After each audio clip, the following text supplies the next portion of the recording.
Yes, bana, mambo vipi mtazamaji ambaye unanifuatilia kupitia Uhondo TV. Mimi naitwa Aidan Jeremiah. Lengo langu ni kuweza kuleta taarifa mbalimbali za kimichezo ambazo zinapatikana ndani ya Uhondo TV. Moja kati ya story ambayo imeonekana kuwa gumzo sana kwenye mitandao mbalimbali ya kijamii, wadau mbalimbali wa soka, wachambuzi wa habari za kimichezo wameonekana kuzungumza kwa kiasi kubwa kulingana na kile kitu ambacho kinaendelea kwenye mitandao mbalimbali ya kijamii. Ni kuhusiana na timu ya taifa ya Senegal kuweza kuvuliwa ubingwa wa AFCON 2025 ambao ulikuwa unafanyika pale nchini Morocco.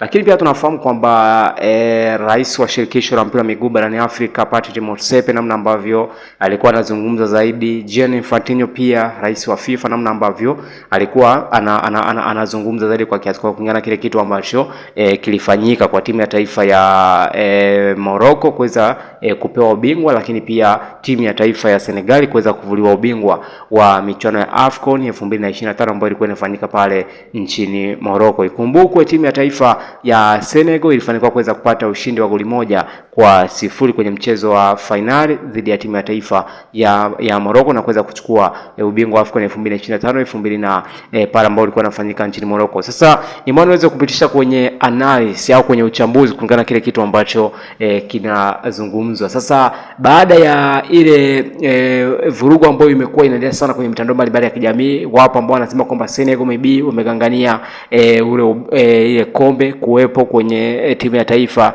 ya Senegal kwamba libakia, lakini pia wapo ambao wanaamini kwamba Morocco ingekuwa sehemu sasa ya kuweza kuchukua lile kombe ambalo Senegal tayari washapewa na uweze kulipeleka katika nchi ya Morocco. Sasa kocha mkuu wa timu ya taifa ya Senegal Patrice Ndao ameweza kuchukua kile kikombe na kuweza kuwakabidhi wanajeshi au jeshi la nchi ya Senegal. Tazama tukio namna ambavyo limekuwa na namna ambavyo watu wengi wameonekana kuwa na mshangao kwa kiasi kubwa kwamba inawezekanaje sasa jeshi kuingilia kwenye issue nzima ya football au kwenye mchezo wa mpira wa miguu kwenye michezo. Hicho ni kitu ambacho kimekuwa kinazungumzwa, lakini kwa mimi nafikiri kwamba ni kitu ambacho kinawezekana kwa sababu kama good relation ambayo ipo, ushirikiano mzuri kati ya jeshi pamoja na michezo, na kitu ambacho amekifanya kocha mkuu wa Senegal nafikiri ni kumpongeza kwa sababu ni kama hamasa ambayo imekuwepo. Hata rais wa nchi pia Senegal ameonekana kuweza kusupport kulingana na kile kitu ambacho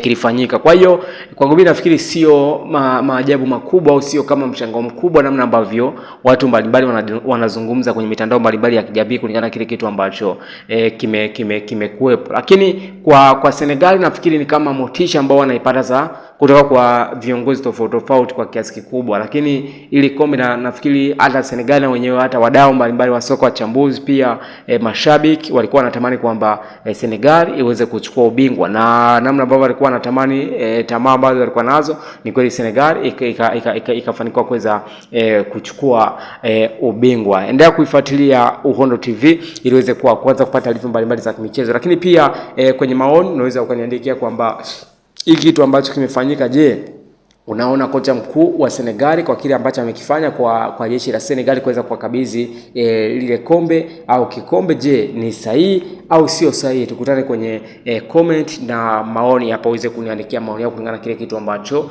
umeweza kukiona.